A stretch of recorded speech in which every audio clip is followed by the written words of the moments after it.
So August of 2005, I'm at the University of New Orleans.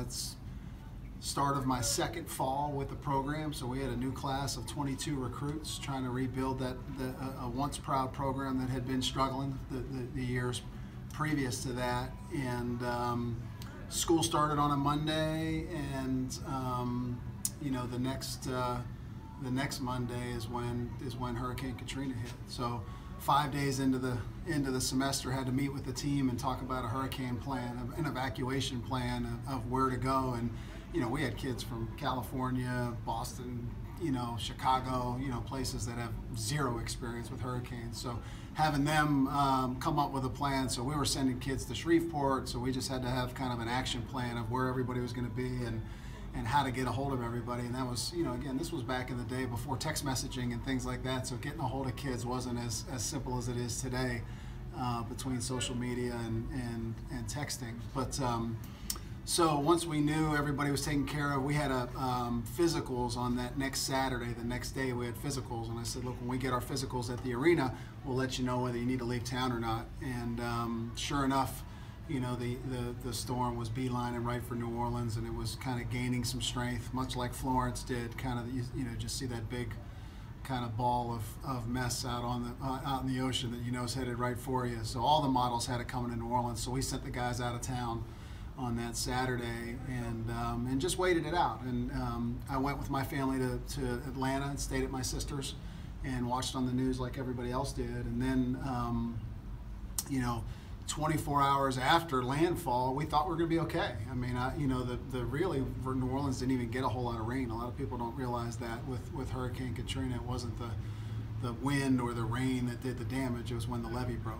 And then the next day, that next Tuesday, is when the levee broke, and obviously it was a different ball game. So the one levee was about 1.5 miles from campus and about 3 blocks from our house. And so personally, we had 8 feet of water in our house, but campus was actually right on the lake, so it was a little bit on high ground, but campus was basically an island.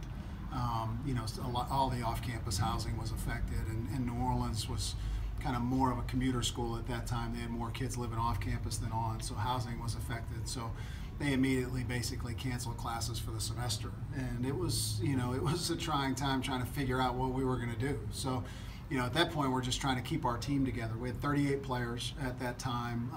We didn't have the 35-man roster limit in 2005, and so just at that point, just trying to contact players, see where they are, make sure they're safe, telling everybody to go home. Because again, they had evacuated to their buddy's house in Baton Rouge or to Shreveport or wherever, and they were just kind of on a 2-day weekend, right? Hurricane party. So got a hold of everybody, told them to go home, and we'd be in touch as far as what the next steps were. So at that point, my kids went up to Michigan and moved in with my in-laws, and were living up there. I told my wife at the time to get Chase enrolled in kindergarten and move in with your parents, and then I'll be up there as soon as I can get there, as soon as I figure out what's going on with the team. And at this point, we don't know if we have jobs. I mean, we don't know anything at this point. So from there, just started calling schools and trying to figure out where we could bring the team and keep the group together. We were told by the AD that we were basically on our own. Find what you can find and figure it out. So had a deal worked out at Central Florida. For me, the 2 criteria for where we go is, number one, is it somewhere academically that makes sense, where the guys who are in the business school can continue to take business classes, the guys who are in engineering can continue to take engineering classes, so we can, as best we can, keep kids on track for graduation. That was priority 1. But priority 2 is we needed somewhere that had a little sex appeal, somewhere where guys would kind of want to go. If I told everybody we were going to Wyoming, no offense to the state of Wyoming, but from kids from New Orleans, that wouldn't have had a lot of cachet, so to speak, with our guys. So finding somewhere where the guys would get excited about going was part of this too. So had a deal worked out with Central Florida. The only problem with Central Florida was they didn't have housing for us. We would have had to kind of live out of a hotel or find some temporary housing. So that wasn't ideal.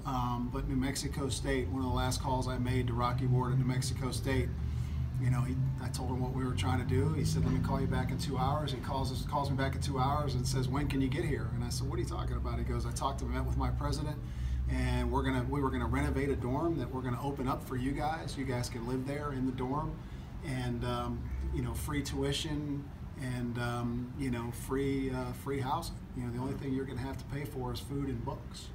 So I called my AD, I crunched the numbers, I called my AD, I said, look, this is what the NCAA had waived all extra benefit rules at that point. I called my AD and ran the numbers. I said, look, it's going to cost us less than $40,000 for the whole semester to give everybody the full meal plan and get them books. I said, and that's less than what our scholarship budget would have been, for this semester at 11.7 scholarships for the fall semester. It's less than that. So we basically offered all our kids a full scholarship to come to New Mexico, and 30 of the 38 guys took us up on it. Now 8 of the guys decided to go elsewhere, and they were really 8 of our better players because the NCAA had kind of waived all those transfer rules and things like that and just let those guys immediately go and be eligible. So we had a kid who had a really good year for us the year before, went to San Diego State and was the conference player of the year that year, and we had another kid who went up to Washington and kind of was an all-conference guy up there. So kind of our 8 of our better players kind of decided to move to greener pastures, so to speak, and which I understood. I mean, again, it was a tough time in New Orleans. And then, so anyway, I got the call from Rocky on a Wednesday, and that next Saturday, which is about a little less than 2 weeks after the storm, we flew the team out to New Mexico, and a good friend of mine had a private plane, and he picked up half the team in Baton Rouge, and the other half of the team we flew in commercially from wherever they were. So we picked up all the Louisiana kids in Baton Rouge, and everyone else we flew commercially into Las Cruces, and we were there by noon on Saturday. The Red Cross had a barbecue for our guys when we landed. They had hamburgers and hot dogs, and again, like I said, our guys, when they left with 2 pair of shorts, some flip-flops, a bathing suit, and a case of beer, right? And they were like on their way, and they were thinking we're going to be back here in 48 hours, and it's back to business as usual. And what we didn't know is that those guys wouldn't get back on campus until mid-February, until we got back on campus. So the Red Cross really stepped up big to help our program and give our guys, some of the essentials they needed, but also to feed our guys and just, let them know that they were cared for as much as anything, that they weren't alone in this. So, all the people that stepped up, I can't even go, between New Mexico State and the Red Cross and all the Puma gave our team all free new cleats, and Nike stepped up and gave us some gear. There were Major League Baseball teams sending us pants and balls and bats.